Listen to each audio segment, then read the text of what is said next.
Before the Ranger Creed is recited by a formation of Rangers at any ceremony, you will always hear the narrator say this: "Will all Rangers, past and present, please join us as we recite the Ranger Creed." Every Ranger will stand, and as they say those 6 stanzas, they are transformed back to a time when they had the pleasure and the burden of this brotherhood. That feeling is hard to describe. However, it's one that never leaves you. It's a connection that spans the globe and can be reignited when you hear the phrase, "Hey, Ranger, what battalion are you from?" Amongst this formation, there are Rangers that stand out. They are legends of this elite organization, and when their names are spoken, people instantly have a story and for a moment relive it.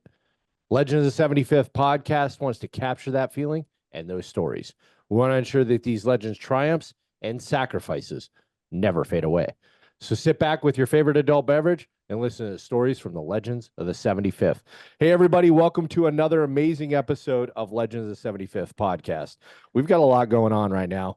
I'm going to do a little bit of housekeeping notes. If you haven't heard already, Operation Cabanaton is in full effect right now. We're doing some of the fundraising for that so we can pay for this amazing project that we are going to be putting together that is going to become something that is going to go down in Ranger history. It's going to be the first of its kind. Rangers telling Ranger stories. That's what we do here. Also, if you haven't got a chance, check out the book Of Their Own Accord. We sat down with 2 individuals in a previous episode and they released, and they're also doing a book signing at the 50th anniversary. So if you haven't got a chance, go on Amazon, order that book. It's truly amazing. We're talking about 2 individuals who are fundamental in the plank holding of BCO 275, which would later become entire 275 and then the 75th Ranger Regiment. And these 2 individuals were a key element of that. So those are 2 of the major things that I would encourage everybody to do. Now, for this episode, we're going to sit down and we're going to have 2 individuals. One is a primary individual that we're going to talk about, and we're going to try to kind of capture his story, but I called in reinforcements here. Just somebody that's been a Legends of the 75th podcast fanboy for a long time. Sorry to call you out like that, Eric. It's okay. But the guest that I want to introduce is David Eubank. So if you don't know David, he spent 10 years between 275 and 1st Special Forces Group. He graduated Texas A&M, the ROTC program, did a lot of mission work as a child. And he's also, this is the big part and what we're going to spend a lot of the episode. He is the founder and obviously, runs and leads from the front and does all the things that we expect Rangers to do for the Free Burma Rangers. Working over in Myanmar, formerly known as Burma. Sorry. Burma. Yep, sorry. I kind of had a brain fart there. I know that. Funny story, Dave, is my mother-in-law is actually from Burma. But we can talk about that later. Anyway, he's done that for over 24 years. And if that's not amazing enough, his family is completely involved in this process and has been from the beginning. They've trained over 4,500 people. They've had 1.5 IDPs helped with Hope and a lot of other different assets. And we'll talk about that as we kind of get into the story. So, that's just kind of a snapshot. Also, go on Amazon, watch the movie Free Burma Rangers, where it talks about David and his family and some of their exploits and some of the things that they've done, not only in Burma, but then also in Iraq. And it's a pretty gripping story as you watch it. And Dave, and I'll just do a special shout out. You get to see Dave not only doing a lot of things to preserve hope and do some amazing things, but as would be expected when it was time to do Ranger shit, he was doing Ranger shit as well. So anyway, Dave, it's absolute honor to have you on Legends of the 75th podcast. Thank you, Sergeant Major Mike, and please. Eric for connecting. Thank you, Ranger brothers. Whenever I see anybody, I think that's a Ranger at the airport or whatever. Yeah. My wife and kids are like, "Oh my gosh, it's going to happen." Doesn't matter what I'm wearing, it's coming down, and this is coming up. That's funny. And nice. And like you said, hey man, what battalion were you in? Because it's a brotherhood of people that care and want to do the best. I always thought when I was in the Ranger Battalion, I thought even more when I left the battalion and doing the work we do now. What makes the Ranger Battalion great? Of course, the training, the discipline and all that, but it wouldn't be great except the people that come are great. The people, that's what makes the difference. They're different, some of them, than other people who join the military. These are guys that would not otherwise, many of them wouldn't join. They're not going to stay. And a lot of them only come in for 3 or 4 years. They do their one tour and they're done. They never intended to be. And if it wasn't for the Rangers, they wouldn't come. The airborne units at this point, maybe in World War II, but at this point, no, that's not enough for me. CAG or being a SEAL, that takes too long. I got this big commitment on the back end. I don't want to do it. Where can I go just smoke people and test myself fast? Battalion. And so you get these young men that come in that you probably would not see in the military except for a major war. Like World War II, you have people like this come out of the woodwork. Smart, self-motivated. I love sua sponte, of their own accord. I'm going to do it by myself. And can I just tell a short story about another Ranger? Please. Okay, so I'm a young lieutenant, and I'm at Fort Lewis. We're doing this exercise, and then the 9th ID is against us, trying to stop us in this little force on force. So we're jumping in to right on the edge of South, and I can't remember that drop zone. I don't think it wasn't Salinas, and maybe it was Rogers. I'm not sure. Anyways, we jump in, and these guys are driving around shooting us, with their blanks and all that. This is all going well. Right next to me, a guy bounces. He's dead. When he jumps out, he's a hung jumper. Before the guy behind him, before the jump master can stop the stick, the next guy, who's the AG with the tripod, comes out, hits him, cuts the static line, breaks the guy's neck.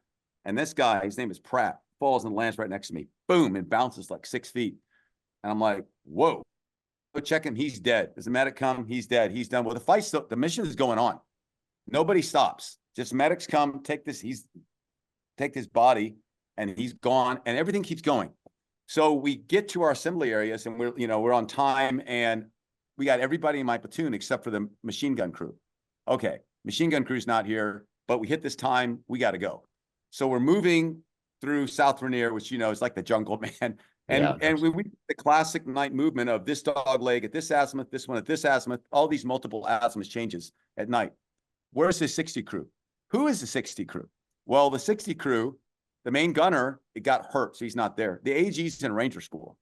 So I've got a brand new private, untabbed, no tab, just showed up. He's the main 60 gunner. I've got another guy who's the ammo bearer and the tripod and T&E and everything else, who's also an untabbed private. They don't know anything.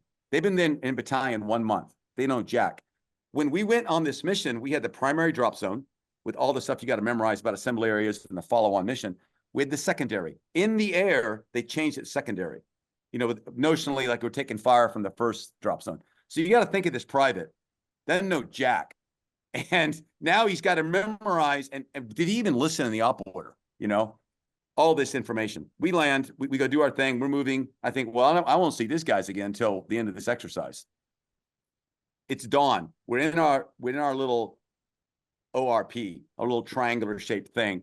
And I got a LPOP out. In those days, you had ran this little wire back in with a telephone like this. Oh, yeah. And I get this little and I go, hey, there's someone coming in. I go, well, get ready to smoke them. But I'm thinking it's got to be up for. And I crawl out to the LPOP and I look and I see this private with an M60 and his compass looking intently right on our trail. And I looked at him and I thought, that's what makes the Ranger Battalion great, right there. That guy, he's hardly trained, but he had it all inside him. He just needed an outlet for it. So I tell that story. That's why the battalion's great. Guys like that untabbed, know almost nothing, paid attention, wanted something more, never gave up. And that guy later became a sergeant major. His name is Hall. And do you know Hall? Tall guy, looks like mine. Yeah, Jay Hall. His son's volunteering with us. What a stud. Jay at that time was the fastest runner in second bat. He was one of those 9-minute 2-mile guys. Right. So total stud. Anyway, broke his neck later on when he was with us. And actually was in a vehicle and they were off post. And he was the driver and somebody was drinking, probably everybody, and ran into a tree. Okay. And they were going to RFS the entire carload of my now spec force, tab spec force. And I remembered, I thought, well, if they kick me out of the Army, they're going to have to do that because there's no way I'm going to lose these 4 guys. One was also Sergeant Major Selman. I don't know if you know Selman, but yes, I think so. Yeah. Yeah, these are all studs. They're old like me. But So I went, and my whole part of the chain of command is like, no way, standards, get rid of them. They've crossed all these lines. I'm like, man, they're kids. You got to let them make mistakes. They're studs. You're going to want these guys. So thank God for my battalion commander and Sergeant Major Leon Guerrero. Sergeant Major Leon Guerrero and later General Mayor. I went, and they said, you're going to put yourself on the line for these guys? Yeah, man. That's what you want, these kind of men. Anyways, they all stayed in the Army. They just buffed floors for 2 weeks in BDUs. And then in those days, we were OG 107s. And they stayed in the Army. 2 of them made it a career. Both became sergeant majors. The other guys stayed like 10 years and got out. But anyway, that story is about love and about taking care of people when they make mistakes, because we all make mistakes. Yeah. And I'm grateful to the chain of command that allowed that to happen and let these guys be the studs they were. So I have a lot of love for every Ranger I see, and very grateful I could be a small part of it. You know, like Eric was saying, I wasn't there very long, just a small part, but it was a blessing. Yeah. Well, you know, I agree, you know, your time, you know, 4 years, but let's also be honest. You know, we talk about, you know, Rangers that go off and do other things, you know, post career, you know, and you obviously had your time in, you know, special forces as well. There was many influences that you had there, but then also now what you're doing, you know, and I'm gonna draw a parallel. Maybe it'll give me some hate, and I don't really care. But you know, you are to, you know, the forces in Burma where Colonel Puckett is to the Lancero School in Colombia. You've done the same thing. But you've stayed the tenure. You've stayed decades now, and you know, you are responsible for everything that's happening over there and what Free Burma Rangers are doing. And if that's not the Ranger Creed in action, that's not Abrams Charter in action, I don't know what the heck is. So that's a great analogy. I appreciate it. Well, Thank you. Dave, if we can come back, because and I know this is the struggle that I always have as the host, and I'm going to turn it over. Actually, I'm going to have Eric talk about some stuff too. I know he's got some great questions, but before we kind of get into all the questions, can you tell us a little bit about your origin story? You know, why you decided to join the military, why you wanted to be in the Ranger Regiment. It's always good to kind of start there, so you know people have a good understanding of, you know, what makes David Eubank. Go. Well, my dad fought in the Korean War, and my mom was an actress. My dad got out, became I got in the oil business and met my mom. They both left oil business and acting, became missionaries in Thailand in 1961. I was born in 1960 in Texas. And then as a nine-month-old, taken to Thailand, which was very different than it is now. It was jungles and all that. So I grew up in the jungle, you know, learning to shoot when I was 5 years old, riding a horse when I was 5, my own horse, my own gun, and just running amok and in the jungle. And then Vietnam War is going to start happening very quickly in the late 60s. So Vietnam is not very far from Thailand. Communist insurgencies in Thailand, and special forces are rotating in and out of Thailand. The agency is doing stuff. SOG is, most missions are coming from that side, but they also had a launch point in Northeast Thailand. So I knew these guys, and my dad led the Boy Scout troop. And it was real Boy Scouts. Like, we had real guns, and we learned real ambushes and everything, scout stuff plus. It was pretty cool. One of our scout advisors was Colonel Brewer. If you look at the Band of Brothers, he's the guy that shot in Eindhoven through the throat in one of the episodes. He survived that. He was rescued by Dutch Boy Scouts behind the lines and then taken back. And he said, if I live, I'm going to give my extra life to the Boy Scouts. So he ran, he was the CIA station chief up here during the Vietnam War, running ops from Thailand that way. And he also helped the Boy Scouts. So we got airdrops. I learned how to set up in those days, the T panel. And the radios were that big. Execute, you know, coming in like this. Assume guidance. I was like a fifth grader. Oh. It was cool. So right away, the Vietnam's there. I'm thinking, how can I get in that war, man? How can I get in that war? SF's doing it. Donlin wins the Medal of Honor, Outpost of Freedom.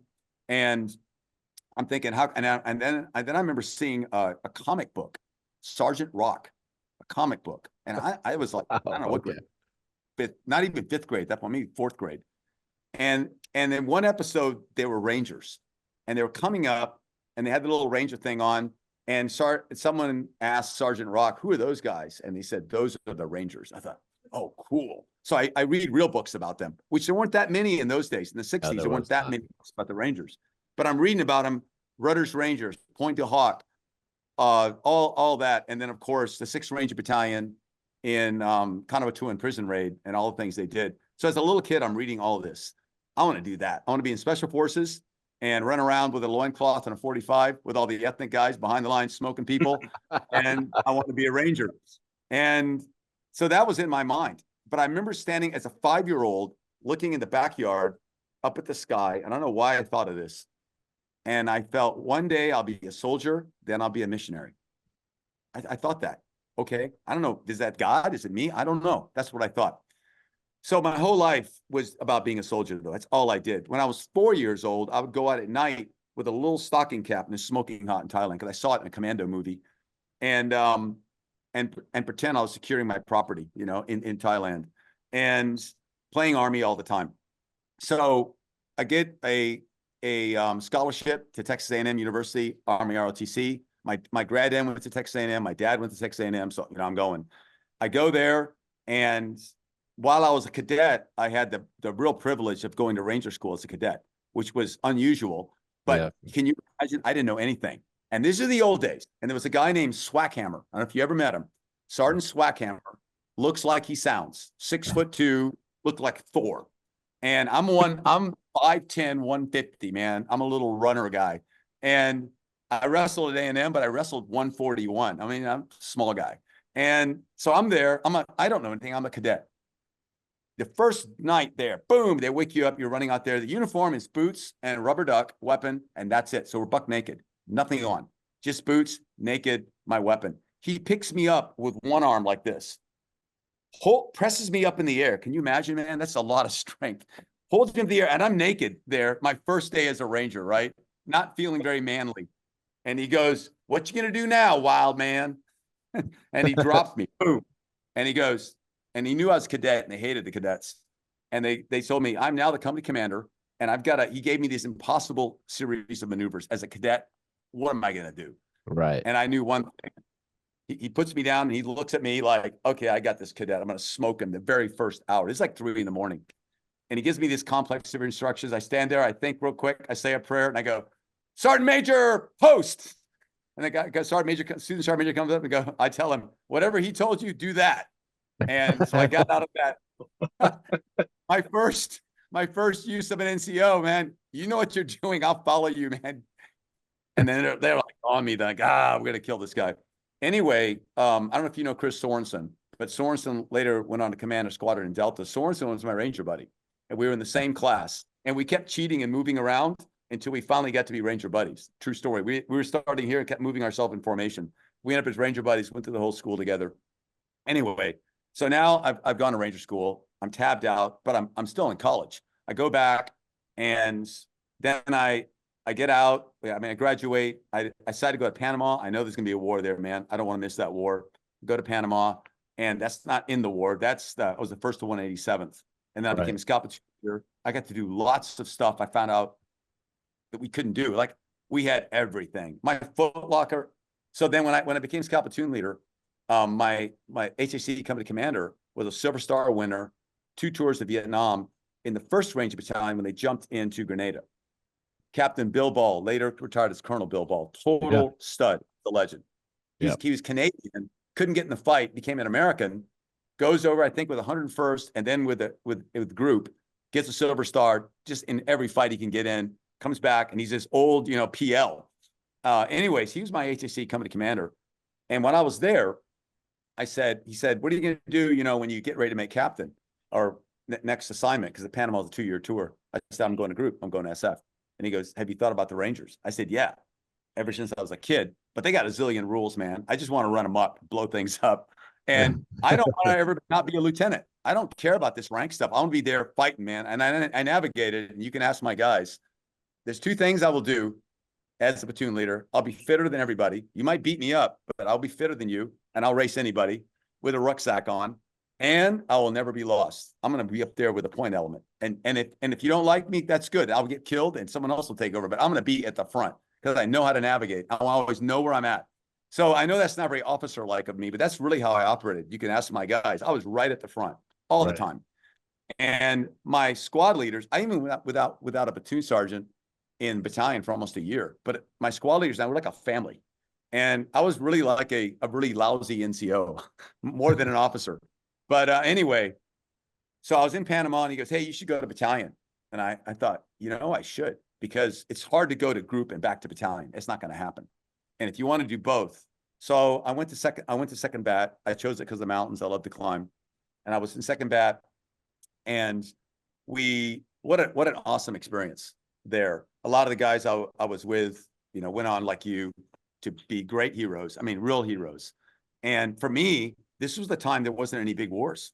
Right. And, we know Panama's coming. Well, I'm down in Panama. It didn't happen then. I go back to battalion. Well, we know it's coming. We don't know, but we feel it's coming at Noriega and all this. And I made captain. And it still hasn't happened. And I'm going to go up to HAC to be the XO, like you're supposed to do. And I'm going to go be a AS3. And I tell the battalion commander, we're going to go to Panama. I ain't going to miss it. I'll stay as a PL. He says, you can't stay as a PL captain, man. That's not going to be good for you. I don't care about my career. I'm going to be in this fight. Well, I hang on as long as I can as a captain PL until I finally get orders to go to IOAC. I have no choice about that. I'm like, oh, great. So on my way, though, I go to selection, SF selection. I pass that, and then the Panama invasion happens. Wow. Oh, my gosh. We're like, shoot me.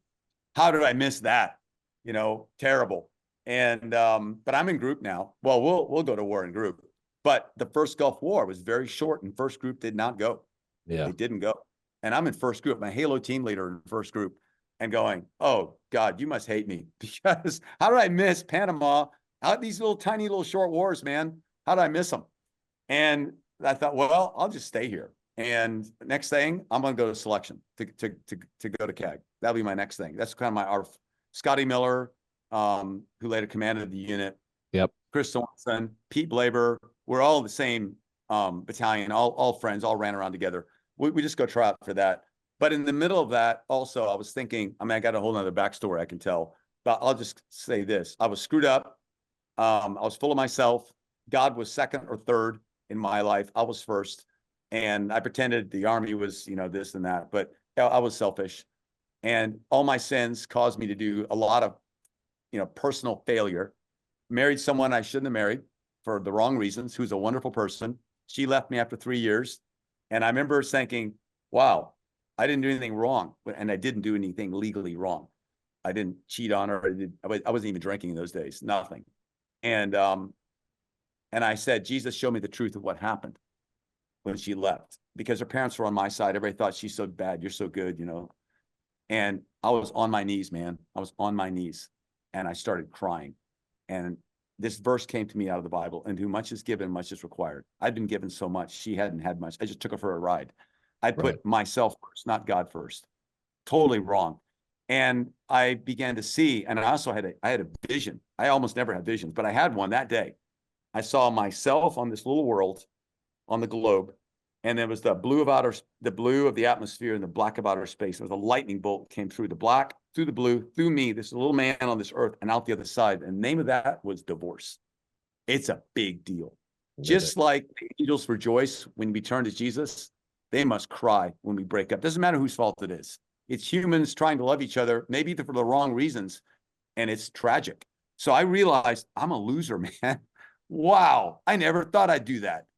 Okay, Jesus, I'm wrong. Forgive me. What do you want me to do now? There's no way I can be a missionary. I remember by 5 years old, I'm going to be a soldier, then a missionary. No way now. There's no way. I'm tainted.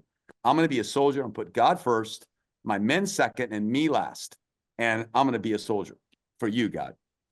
And because I'm not the right guy to go be a missionary. And I opened the Bible, said, Lord, confirm this. And I opened the Bible blindly and like this, which is my favorite technique. And boom. And I read Isaiah 6:8, just like that. And Isaiah 6:8 is where God says, who will go for us? Who shall we send? And Isaiah says, here I am, send me. But I'm a man of unclean lips amongst the people of unclean lips. And God sends an angel and purifies them. And for me, that meant, Dave, of course you're a sinner. Of course you do screwed up things. I forgive you. I'm still going to use you. And, Mike, Eric, all you Rangers that watch this, God uses us. God wastes nothing. Even our mistakes, they're not good. We're not proud of them, but he uses them to make us more humble, more caring, to make us tougher.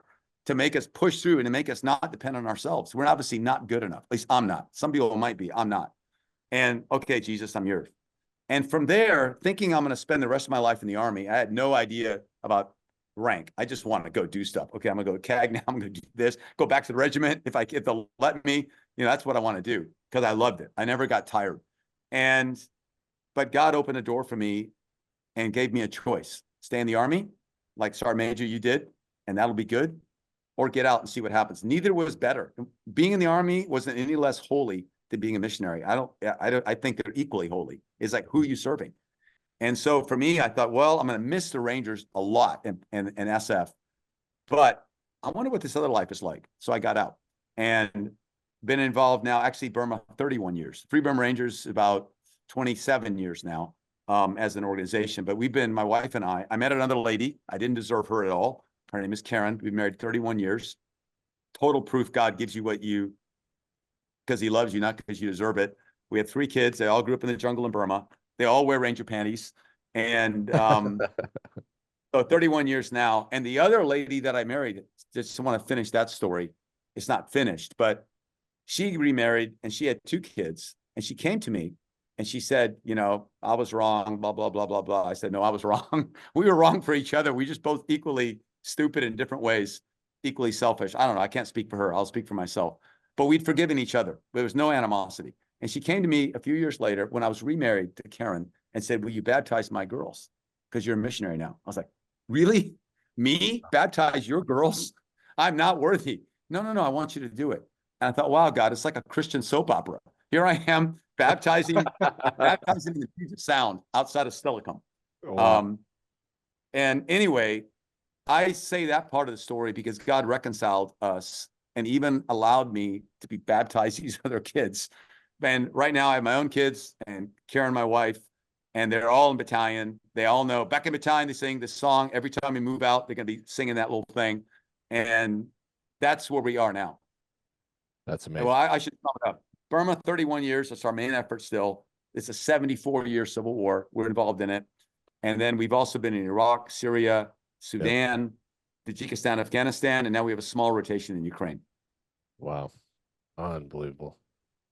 Well, let's before I'm going to kick it over to Eric, I want him to, kind of start, some of the questions, and we talk about the origins of Free Burma Rangers. But before we do, I just want to, Eric Tysinger, currently a Sergeant Major, actually serving up in Alaska, as the 18th Airborne Corps Chief Religious NCO. He also had 4 years in the 75th Ranger Regiment and time in the SMU as well. So, Eric, it's good to have you on as well. But I'm going to kick it over to you. You can start the questions, brother. Hey, Mike, really appreciate you having me on. Just like Dave, only got 4 years in regiment, but it left an indelible imprint on me. I'm up in Alaska because my wife's family's up here for the long weekend, but in North Carolina, over at Fort Liberty with Corps. Serving as part in the Chaplain Corps, so I'm a Religious Affairs NCO. Dave, you and I met back in 2015, I think, up here in Alaska, actually. Right. Peak 3 of the Chugach Range. I remember that day I had my son with me who was, he must have been like 9 years old or something at the time. He's like 20 now. But, and also in the Army, also in the Chaplain Corps. I don't know if I guess I had some kind of influence on him. But, as you were going through your, as you're going through your testimony there and your story, I couldn't help but think, FBR.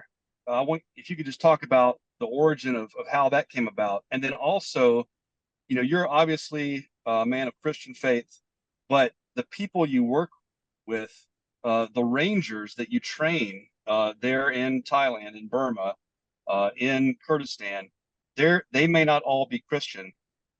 This is like a point of intersection that I see between what FBR does and say, the mission of the Chaplain Corps and the Army is that not everyone is of the same faith. So how do you bring those teams together? If you could talk, again, about the origin of FBR and then how you lead from a point of authenticity from your own faith, but you incorporate people from other backgrounds. You could maybe just talk a little bit about that.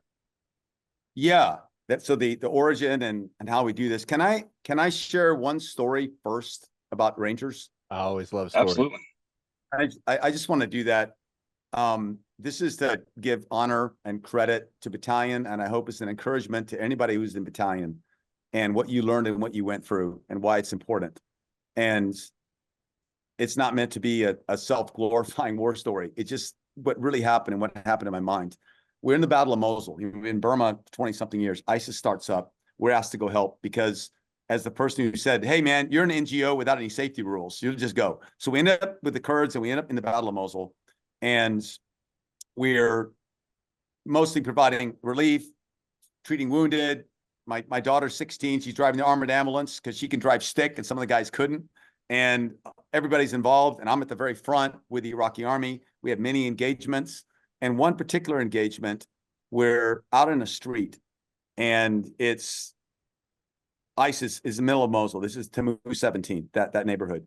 And the Iraqi lieutenant sitting down by a blown up car with a saw gunner, and he's sitting in the street. I'm looking, I'm going, man, it's a long time just sitting in that street. And I walk out, but I want to, I'm not his boss. So I sit down calmly next to him. I have my AK right here on safe, just on the ground, kind of on my hip. Sitting here, I'm kind of relaxed because we've been fighting house to house for 4 days straight. And this neighborhood is secure, we think.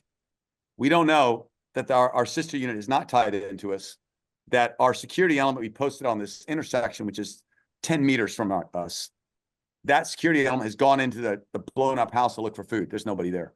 And there's no sister element. We don't know this. But I know it's not good to be sitting in the street. So I go sit next to Lieutenant Hussein. I'm sitting next to him. I said, hey, Lieutenant Hussein, do you think we should get off the street?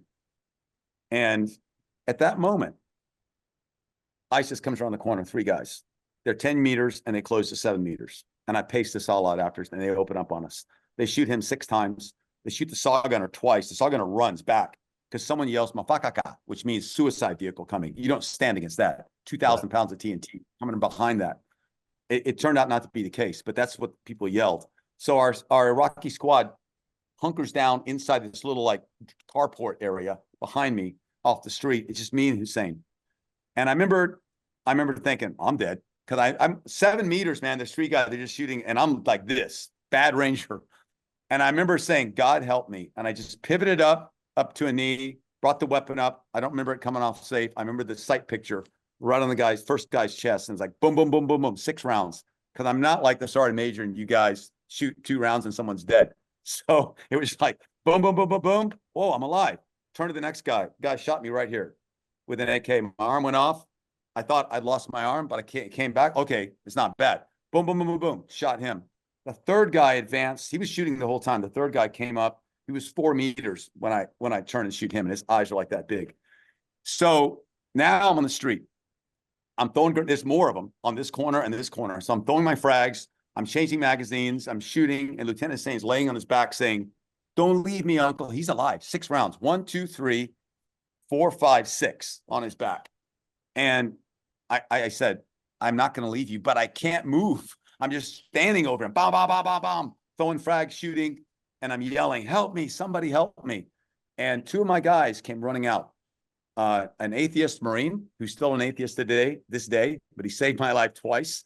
And Zhao Sang, the guy the movie's dedicated to, from Burma. And Zhao Sang comes out with his camera on his chest, shooting his AK, and then helps me drag Hussein back. Okay. Long story short, this battle is going to keep going. We get this guy, the wounded guy, out. My wound is actually very small, and Hussein's going to live. That's a whole miracle. And we're still in that city for many more days fighting. But the reason I told that story was when it was over. I remember when we got Hussein on the corner, everything kind of and not calmed down. They're still shooting at us, but we're out of direct fire behind this building. So I thought 2 things: God, help me not waste this. You just saved my life. Help me not waste it. And then the second thing I thought was, thank God I was in the Ranger Battalion. Because if I'd been in any other unit, I would be dead. That was my real thought. Because what the Rangers had drilled into me, even though I was an officer and not as good as you guys in so many things, that discipline, that constant movement, and I had an AK. I'm not even good with an AK. But the principles just bore into you, which I know are painful and ridiculous sometimes, and you wonder, what the heck is this about? All that made me think, and I believe I would be dead if I hadn't been battalion. It wasn't being in group that saved me. I started out as a Ranger and I learned the fundamentals and again and again and again and again and again at so many levels. So I wanted to put that story in there for all the Rangers to say, the stuff you learned counts, man. And that's why you're better. That's why you're better. That's why you will defeat the enemy on the field of battle, because you're better trained and you will fight with all your might. So I'm just grateful for that gift of being a battalion. I want to put that story in there. Well, You don't have to keep Is that why you modeled like with the scroll and just with the name off, FBR off of regiment, because of what you just said? Just thinking through like the ethos of the Ranger Regiment and everything, was that your reasoning behind like the branding of your organization? Right. Well, another SF guy helped me with this actually, but because I'm not an artist or much of a thinker. But when we started the Free Burma Rangers, we started it to help people. There was no name. There was no organization. There was nothing except, man, those people are in trouble. I'm going to help one person. They'll be glad this is Burma. They'll be glad. I'll be glad. That's it. No plan, no name, no plan. As it went on, more and more people joined us. This is back in the 90s. More and more people joined us to help their people fight against the dictators. And when I say fight, very little fighting. Actually, we didn't even have weapons. There's not many weapons out here. It's a different environment than the Middle East. The dictators have a lot of weapons, but the resistance, homemade, muskets, some old M16s from Vietnam, a few handmade things. So mostly we were in the beginning unarmed, maybe one gun for 5 guys. And our job was to run around on the battlefield, take care of the wounded, and then the dictators will attack the villagers and they'll flee over the mountains. It was all on, for us in those days, all on foot. So we'd walk 2-3 days, find where people are hiding, treat their wounds, bring in more supply by horse, food, shelter, tarps, they lost their homes, whatever. And as we began to do this, then more people joined us and we started to get organized into little relief teams. And then the local resistance, who incidentally, those leaders in those days had fought in World War II with the Americans against the Japanese. So they felt, the ethnics felt very close to the Americans. There was Merrill's Marauders and the Kachin Rangers in Burma. And actually, if you look at our flash, that's where it comes from. One of those colors is Burma. And our whole insignia is based on China, Burma, India. So of the regimental crest. So anyway, we have a long history there. And people don't forget that. They know what Rangers are. So I was thinking, what are we going to call ourselves? Now we're having a training camp. Who are we? Who are you guys? I'm with Dave, So actually my name is Tawaba, which means father of the white monkey, because my first daughter was white monkey. Her name is Saheli, but we call her white monkey. And so you're the father of, you lose your first name right away in that culture. So you become a dad, you're the father of whatever your daughter's name is. So I'm father of white monkey. Tawapa's group. Okay. So I thought Rangers. One, I was born in Texas. If you read the history of the Texas Rangers, unparalleled. The closest thing ever to do what they did is SOG. And the Rangers did it with about no support. Unbelievable. If you read a history, okay, 6 guys, we're going to take on a battalion of Mexican infantry. Really? Yes, really. And Plum Creek, I think 6 or 8 guys taking on hundreds of Comanche. So on and on and on. And so I like that Ranger name. And then, of course, coming from the U.S. Army Rangers, Rogers Rangers, way back in the French and Indian Wars, and everything he learned and taught, which is the foundation of our modern Rangers, and all those lessons, don't forget them. All that, plus the Ranger history of World War II and Korea, the Ranger companies, and the Ranger companies in Vietnam, that whole history. I thought that, and in my own history, being a Ranger, I knew what that meant. I thought that's the perfect name for us, because you're someone who's going to go somewhere, even if you're by yourself, and help somebody no matter what it takes. And you're not going to leave anybody behind. So that was that. And then the scroll, everybody else has circles and this. I just think the scroll is cool. And so my SF friend, who actually knows how to do this, says, Dave, we just draw it like this. And it's this big because we drew it initially this big, the right size. But in Thailand, they the people making the copies couldn't read it. And so my friend do it this big, and we ended up with a tab this big. So this is really more the size it should be, but that's why it's that big. And that's where the Rangers come from. This here, we started training a Halo capability for 12 of our guys. We have ethnic guys who've jumped out of planes but never landed yet. True story. Like, we've trained them. They've got up in a plane, parachuted out, never landed in an airplane. But we have 12 people that can jump anywhere in the world in case we need to do that. And we'll definitely put our little mustard stain on if we get to do that. We've done some jumps, but none of them in combat. None of them. Anyway, that's this little insignia, which you can see is kind of a copy of the U.S. Army Halo wings. And then this is the Selu Scouts from Rhodesia. If you read about them, studs, total studs. And I mean, if you want to read about fighting guys like the Rangers, read about the Selu Scouts in Rhodesia, nothing like them in the world. And the Rhodesian SAS, world class. Anyway, that's a long divergence. Let me go back to answer your question. So in 1993, I'm still in seminary. I'm out of the Army. I'm still in seminary. I get invited by the Wa tribe of Burma. Please come and help us. My wife and I get married. We go to China legally and then extra legally cross the border, which is not a joke, as you can imagine, into northern Burma with the Wa. That's how we start. And that's 1993. Very quickly, we realized we're in a big civil war with a brutal dictatorship. What can we do? I got no funding. I don't work for the government anymore. I'm not really even a proper missionary. I said, Jesus, help me. I'll help one person. They'll be glad. I'll be glad. No other plan. And then people started helping us. Ethnics started joining us. We started training people. It started in 1993. We didn't get our name till 1997. Oh, I guess we need a name now. So we made the Free Burma Rangers 1997. That's why that's that date. So it's like 27 years, but we've been really 31 years. Right. And started working in Burma. And we told people, it doesn't matter what faith you are.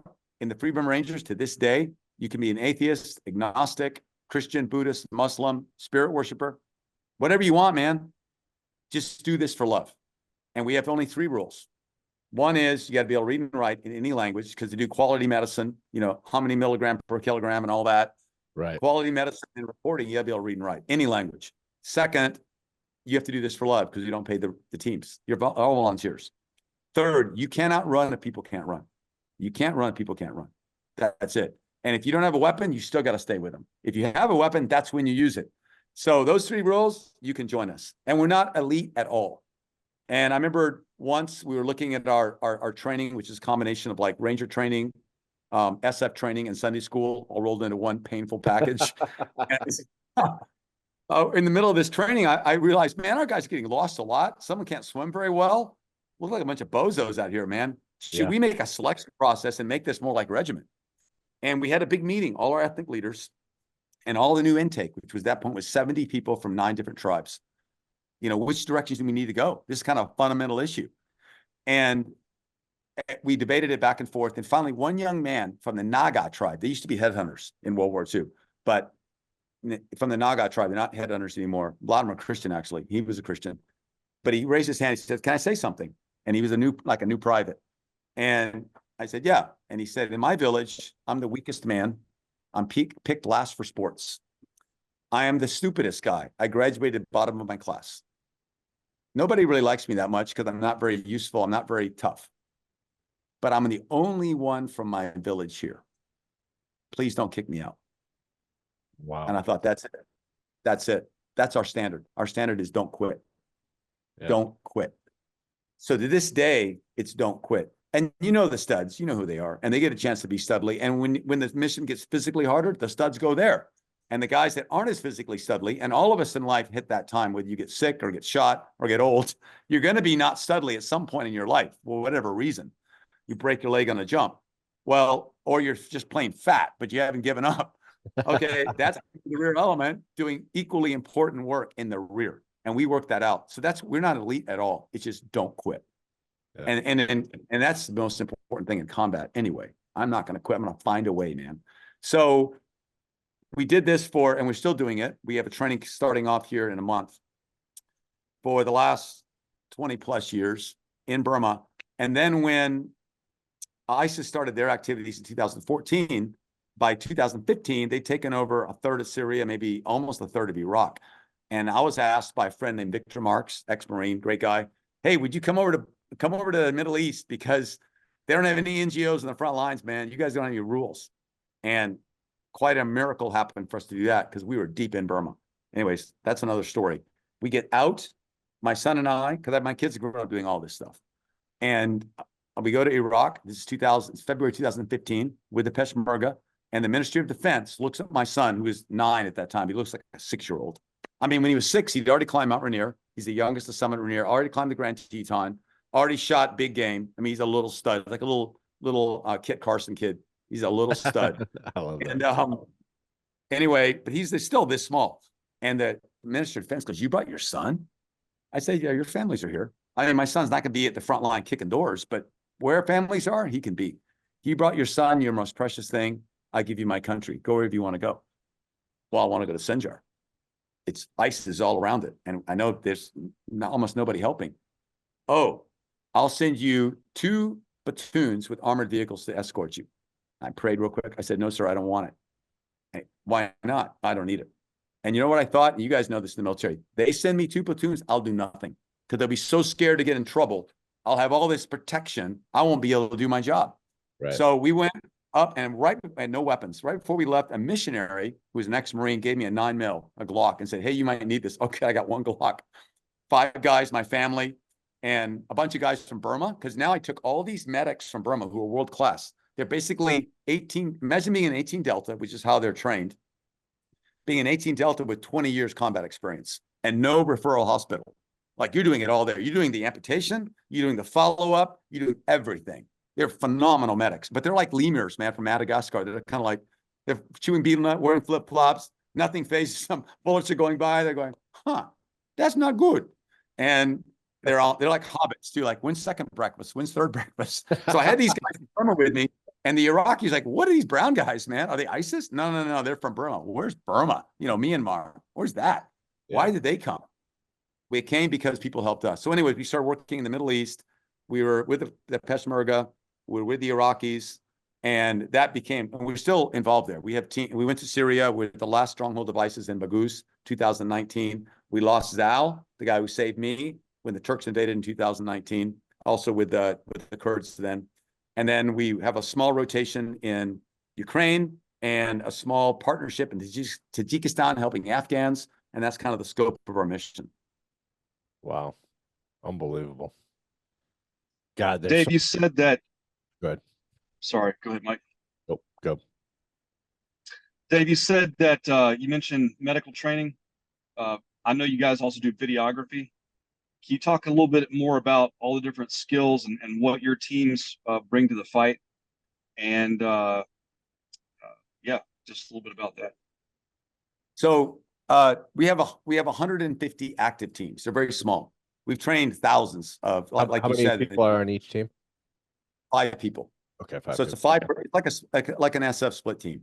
So Okay. it's 5 people. But in our little world, you have a team leader, a medic, who goes through his own medic program. That guy's not an 18 Delta, to be clear. We have some 18 Deltas equivalents and more, but the average medic is more like an infantry medic. So maybe a little more. 1 year of training with a lot of tropical medicine. So something between an 18 Delta and an infantry medic is our standard team medic. So like a Ranger medic plus is kind of what our team medic would be. So you have a team leader, a medic, and you have a Good Life Club counselor. That's kids, programs, families, helping people be happy, bringing in the relief, coordinating all that. And then you have the last 2 guys, photographer, videographer, and one of those guys is security also. So these are 5 people. So we train we train medical, dental, horsemanship, mule packing, now driving, because there's actually roads that because the way the fight's going, which I haven't talked about, the resistance is now slowly winning. So now we're in the towns.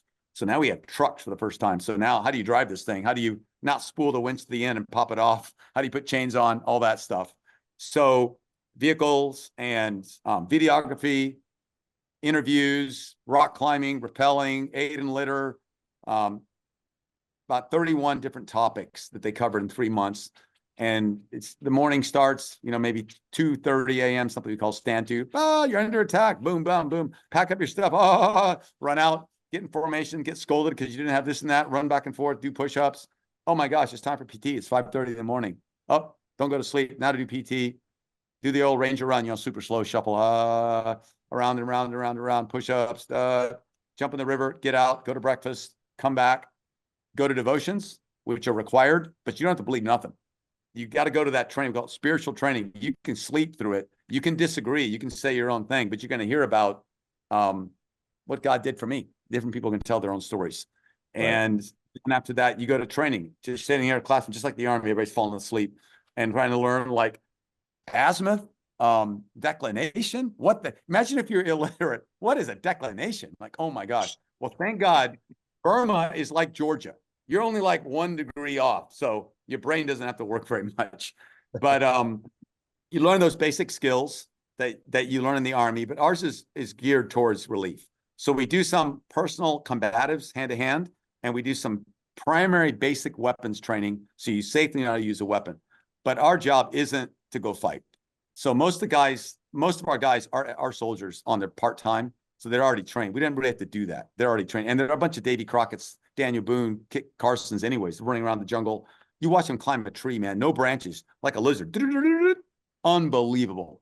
I remember on top of a ridge, we're moving like this in line, and we hear a noise. The Burma Army's down below us. 2 guys look at each other on a security element. They're wearing flip-flops. Like, how do you wear flip-flops in the jungle? You know, slippery, muddy. They take their flip-flops off, slide them over their arm, you know, through the little strap, slide them on their forearms, both of them, turn, and run down the hill like only a deer can. It's just jungle with underneath the underbrush is rocks and thorns and vines. They're running, looking over the sight plan of their weapon, never losing focus of the enemy. I just look at who can do that. You have to be born doing that. You can't train to do that. Right. So that's the kind of people we're with. So we don't need to train them how to be a soldier. They're really good. It's more training. How do we go help people? How do we do quality medicine? How do we get the news out? And the reason, talking about the videos, we do why there's a video everywhere. Why, when you watch the documentary, that's all our footage. It's not foreigners coming in and filming. The foreigners film the interviews, but the footage you see in the field is all our guys, because we want to tell the story, one, for the sake of the victims. This is a long war in Burma and other places where people get beat up and no one tells their story. For the human heart, it's good to know, hey, I count. And so we tell the story for the sake of the victim. We tell the story for the perpetrator. So the perpetrator can look in the mirror and go, man, I'm doing that. I came to be, you know, every soldier pretty much anywhere in the world wants to, number one, prove himself a man. Number two, be a hero. These are good. These are both great motives. Number three, serve their country. Number four, take the ultimate challenge and go for it. You know, these are all good things. There's also bad reasons, but most soldiers and most armies have at least this as part of their reasons. And so when you look at a video that shows you killing kids, that's like, that hurts.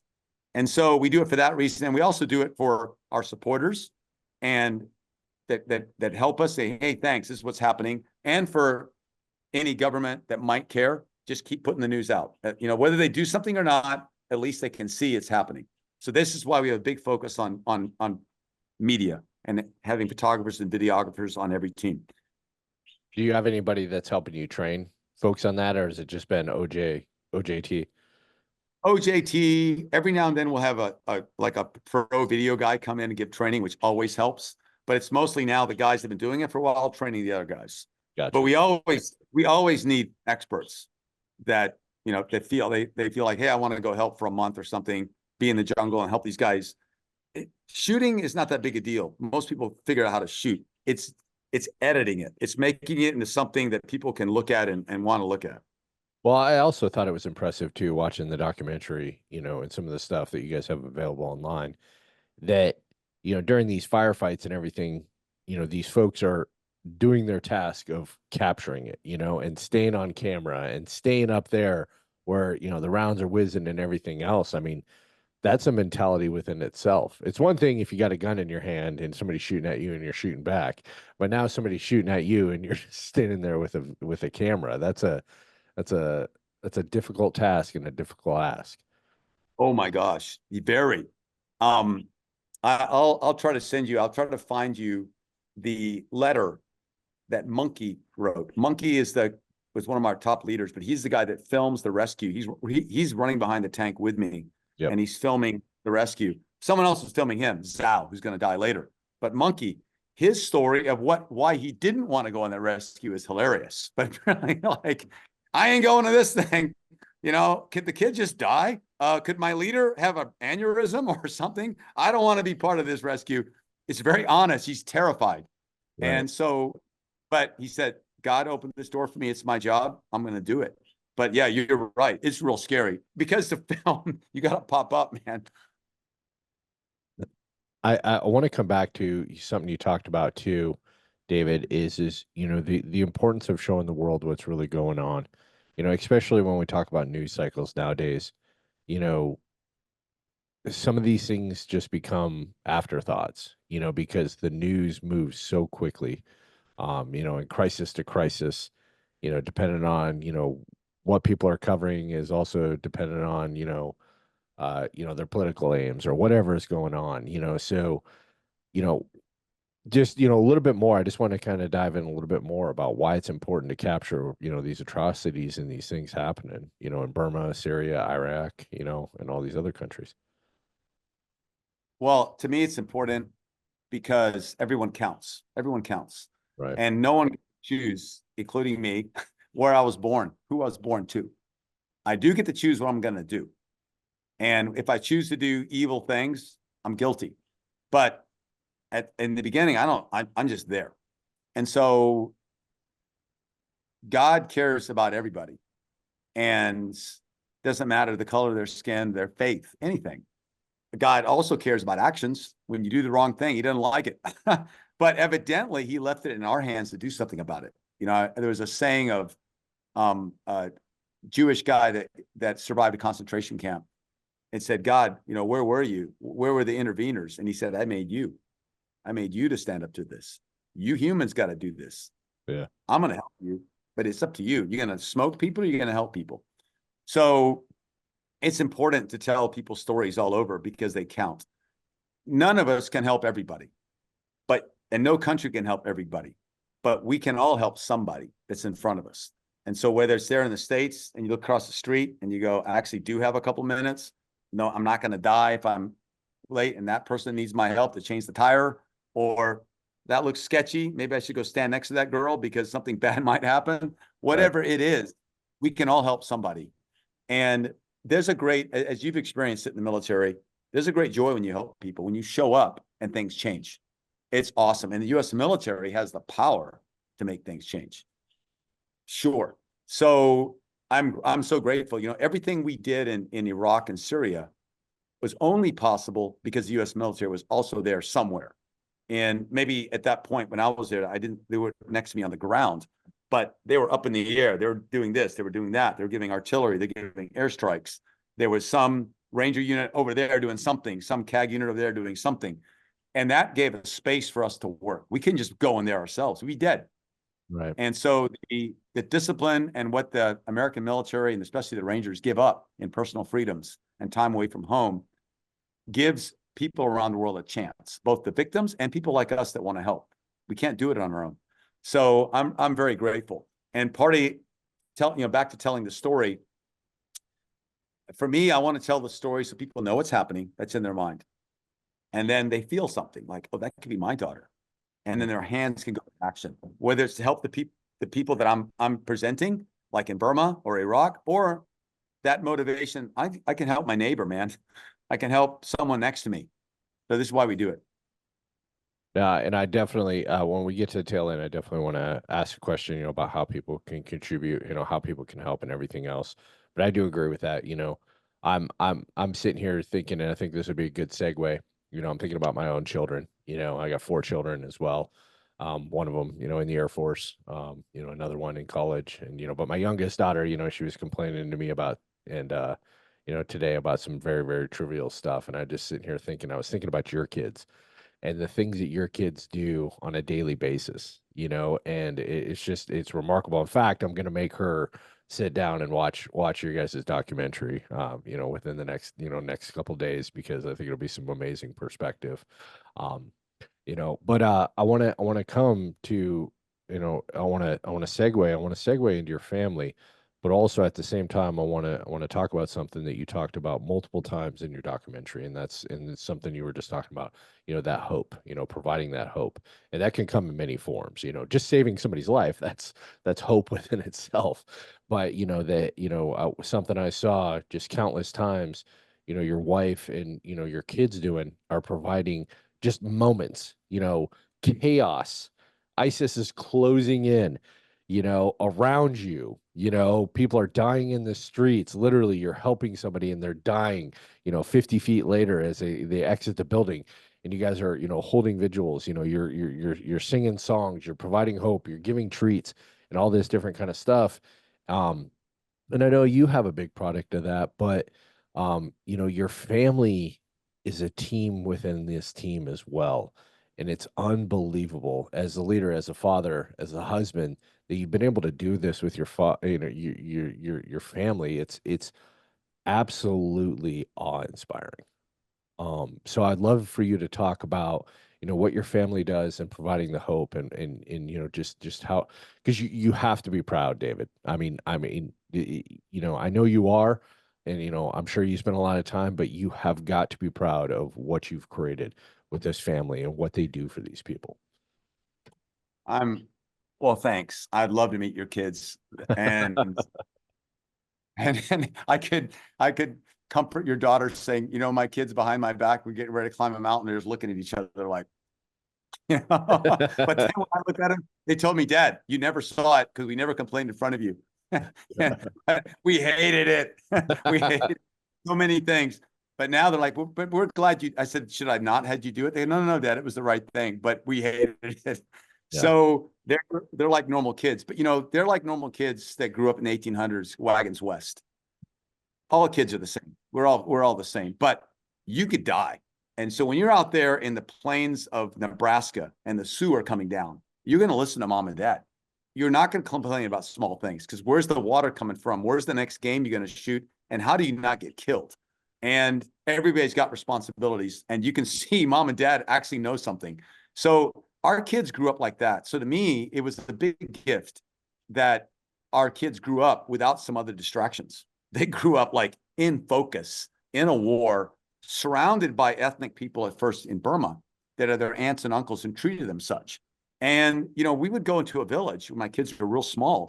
You're walking the whole day, you're covered in mud. They would go down to the river, strip naked, and jump in and swim. And we think nothing of it. And the villagers would look out for them. I didn't have to worry about someone grabbing them and doing something weird. It's just a different culture and environment. They're not better than us. So, you know, you put them in our situation, we all can get bad quickly. But that's the environment our kids grew up with. And I'll just, you know, we made them do a lot of things because we noticed the ethnic people can do two things. They can walk forever and they never complain. I never hear any kid complain. They do all naughty kid stuff, right? All the naughty stuff, get you kicked out of school stuff, they do. They fight amongst each other, they do. I've never heard an ethnic go, are we there yet? How many more mountains? I'm tired. I've never heard it. That's all they've done. It'd be like the Comanche riding a horse going, I'm tired of riding a horse. No, it's all we've done. And so from the time our kids were born, I told my wife, you know, they're never going to complain. It's not going to happen. And I mean, they can complain about decisions, but not about their current situation unless they can fix it. You know, I got chafing here. Well, fix it. And so they grew up like that, and they never complained. And they also never knew you couldn't do something. So since their time, they're tiny, they're moving. And this is how they grew up. And then we had the jungle. They're riding horses right away, using weapons, swimming, and they're learning these skills. And it's fun, man. My son is 9 years old driving a Humvee in the Battle of Mosul. He's not in the front, but that's just cool. So anyways, I'm gonna telescope that into one story when the kids were older. I think means something to me and hopefully to any kid, maybe adult that listens. We're in Baghuz, Syria. It's the last stronghold of ISIS, 2019. My daughter at that point is 16, almost 17 years old. My middle daughter, Suzanne. And she's just graduated from college now, trying to get to vet school. But at this point, she's a high schooler. We're in Syria. It's not the fun place, especially for girls, just not the fun place. And Burma's totally different. You know, you're riding your horse, you get your shorts or skirt on and you're free, and not the Middle East. It's tough. And with ISIS, it's really tough. So there we are, the last corner. It's where the Euphrates River runs from Syria into Iraq. And we're at Baghuz, the last stronghold of ISIS. All the foreign fighters that are alive are there with their families. And we're there for about 6-7 weeks. In that time, we treated 4,000 wounded, and we fed 25,000 people. Most of them came out hating us. Some blew themselves up, and some of the men you fought. But this was what was happening. And my kids were in the middle of that. My kids' job was 4,000 people are coming out now. That's a big day. Usually be like 500 people. But let's say 500 people or 4,000 people coming out in one time, a long stream of people. We'd circle our armored vehicle. We had one Humvee with weapons, and we had armored ambulances. We circled in a circle and put all the food in the middle. Food and water, diapers, wet wipes, wet blankets. This was January, February. Very cold. And then my kids would be handing stuff out, and we'd make people channel through the armored vehicles, come in a line to control them, and security on the outside. And the SDF were near us as well, of course. And then go through the line, and my kids would be handing stuff out. And this would go day and night, and not always in an orderly line. These big mobs. You know what happens in the Middle East, just big mobs, man. And these are people that hate you and threaten to kill you. And it's very wearing. And it's also, they would fight amongst each other. These ISIS women would cut in line, take food from another kid and trample that kid. And for a young girl to see that, it makes you so mad. Like, I'm helping you and you're smoking them. And then the girls would turn and look at my girls and go, "We'll kill you, you infidel." And as a dad, I'd say, "You'll be dead first, lady. Get back in line." And like, so pretty soon, here we are helping people, but now we want to kill them all. Really, we want to kill them all. Just like, bop, bop, bop, bop, bop, bop, bop. And I just had to pray. Well, we thought this would be over in a few weeks, but it keeps going on. So we extended our time. After about 3 weeks, I said, we may be here another month. It is at midnight. And I say that to our group. Everybody goes, "Okay, another month, whatever, we can keep working." And I see my daughter, Suzanne's face get tight like this. And I look and I go, "Hey, honey, let's walk." We walk out in the tent. It's freezing outside. The stars are out. It's so pretty. It's like, by now it's February. I said, "What's wrong?" She goes, "Daddy, I'm not good enough to be here." I said, "What do you mean?" "I don't like these people. I'm so angry." And I said, "Honey, they're not likable or lovable. They're horrible. They're ISIS. They're horrible. There's a few people in there. The babies don't know anything. And there's a few in there just kind of dumb, but they're horrible. Of course, they're not lovely. Who sent you?" "Jesus did." "Are you sure?" "Yes." "Are you sure you're supposed to stay?" "I don't know." Well, ask him. Let's ask him. So we both prayed, "Lord, are we supposed to be here?" And Suzanne prayed that prayer. And then she opened her eyes. I looked over at it, and there was so many stars out. I could see the tears in her eyes coming down her face, but she had a big smile. She said, "Daddy, I'm okay. I'm following Jesus here. He's still here. I can be with him." And she went back in, not fake, like a real smile. "Okay, I'm ready for action." We had to do something like this, though, almost every night, because we were ready to kill these people. And we actually had a few fights with guns, with ISIS guys that weren't giving up. One of my guys was wounded right next to me. And we did kill some of those people, but not in the lines. It was in the battle. Right. But in the lines, you wanted to kill them. But we didn't. And every day we had to pray. And I remember ISIS asking us, "Why don't you kill us? We'd kill you." I said, "Because of Jesus. I'm not better than you. There's another way, and your way doesn't work." And, I learned something. My dad told me this. He fought in the Korean War. He said, "You can stop a man's heart with a bullet. And sometimes you got to. You really do." The guys we fought in ISIS and the guys you fought, many of them, maybe all of them, you had to stop them. They gave you no other choice. But you never change someone's heart with a bullet, ever. Your heart didn't change the bullet. My heart didn't change the bullet. Love. And so when you had an opportunity like we did, we never had this opportunity in Iraq. It was fight ISIS to the death. But now they're giving up, which is different. Now they're in our hands. We can share love. But we had to pray every day like my daughter did. And so my kids, and our family, we try to keep really short accounts. Every week, I just asked my daughter this morning when I got up to get ready for this podcast, "Honey, is there anything in your heart that I've said to you that belittled you or showed lack of respect or you thought was mean, or anything I've done that you think is not nice for your mother, or you question my character? Just tell me. It's going to hurt, of course. Tell me, so I can ask forgiveness. I can change, or I can explain. Maybe it's not what you think."